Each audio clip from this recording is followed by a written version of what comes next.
Well, hello everyone. My name is Zachary O'Shea, and this is Box of Teeth. It's also a brand new month, which means we have a new antagonist for your Dungeons & Dragons game that we'll be covering through March.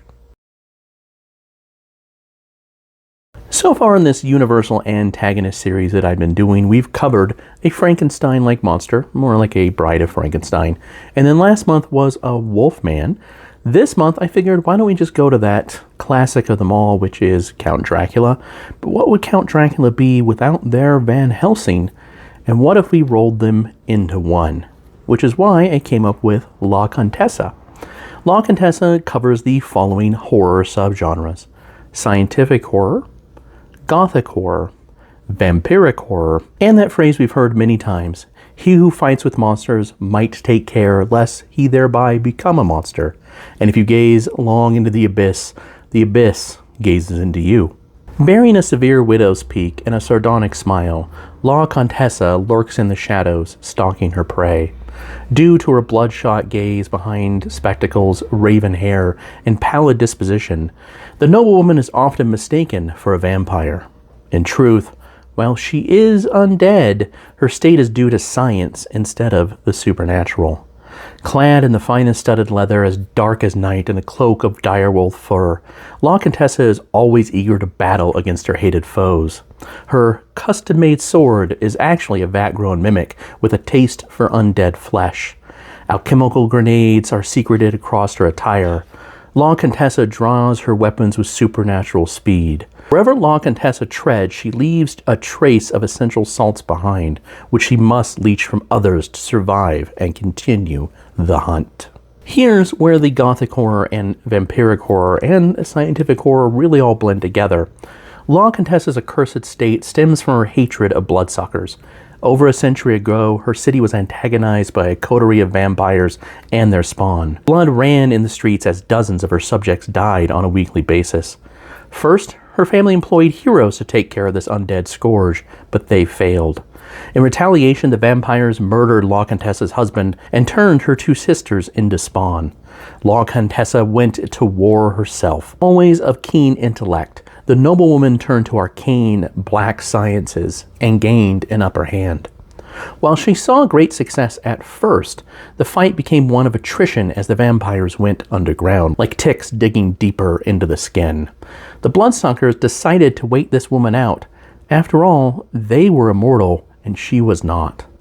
La Contessa foresaw this tactic, and through abominable experiments gained the ability to absorb life-extending minerals from others. The vampires soon scattered, but by then her once great city was a shell of its former self. While she still pursues what remains of her original foes, her hatred is transferred to all sentient undead. While La Contessa now enjoys this extended life, she suffers a lack of morality because of it. She's also made incredible strides in artifice. Not only did she discover how to make mindless undead using alchemical means, but she's also distilled the very essence of a ghoul's paralytic ability and injected a modified version of that into her eyes.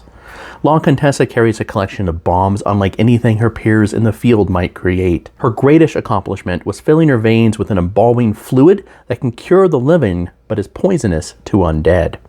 As a pleasant side effect, this eldritch blood rapidly heals whatever wounds she might sustain while on the hunt.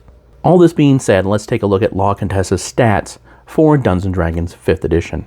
La Contessa is a challenge rating 12 medium undead who is chaotic neutral. She has an okay armor class because she only wears studded leather, but she does have a lot of hit points. She has some saving throw bonuses, damage resistance to necrotic, and weapons that are not magical. She's immune to fire and poison damage, and she has a plethora of condition immunities. She has dark vision and knows quite a few languages. She does employ innate spellcasting, which has animate dead and gentle repose through alchemical means as opposed to supernatural.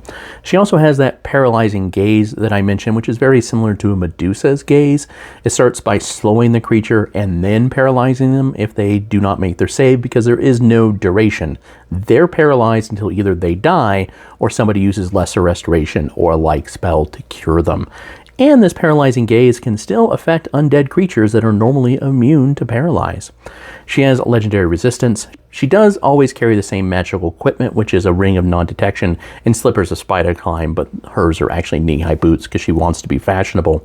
She does have regeneration with a couple of caveats that are very similar to a vampire, but even though she is undead, she's not true undead, so she cannot be turned. She does have multi-attack, where she has a mimic blade, again a sword that is actually a mimic and deals acid damage as it also chews on people. And she does have leech, which is how she leeches essential salts from the living, much like a vampire would drink blood. But if she kills somebody, they're just reduced to a pile of what's ever left over from the salt. They don't raise as a new kind of undead. That mimic blade can also change itself shape-wise into a whip of sorts with little teeth on it, because again, it is a mimic, so it is a bit more malleable. And she has a plethora of alchemical concoctions, which are just bombs that can do fire damage, poison damage, thunder damage, blind targets, or do force damage. Lastly, she does have mercy, so 3 times per day she can give her blood to someone else. If they're living, well, they heal. If they're undead, they take damage. Going back to that mimic blade one more time, because this is Box of Teeth, she does have mimic parry, so it's very similar to the parry ability, but likewise that mimic latches onto the weapon and attempts to rip it out of the opponent's hands. Like any other legendary monster, she does have legendary actions of move, slash, so she can make an attack with her mimic blade, hug, so she can throw in a chemical bomb, or leech, where she can use her leech action if she has not used it since her last turn. There you have it. I hope you enjoyed La Contessa, and we'll be covering her and her minions and her plots and the like going forward for the rest of the month of March. I'm also sure that many of you have these plots spinning in your head already about how you use her in your own campaign, and I would love to hear those down in the comments below. You can find La Contessa, her minions, and hundreds of other horror-themed monsters, all for Dungeons & Dragons, 5th edition, and all perfectly free at boxofteeth.blogspot.com. If you're more interested in the non-Dungeons & Dragons horror role-playing projects that I have, or the horror fiction that I write that includes grease paint right here, no vampires in this one, I'm afraid, but I mean, killer clowns are cool, you can always go to www.zacharyoshay.com. As always, I want to say thank you for your time and your attention, and have a great rest of the month.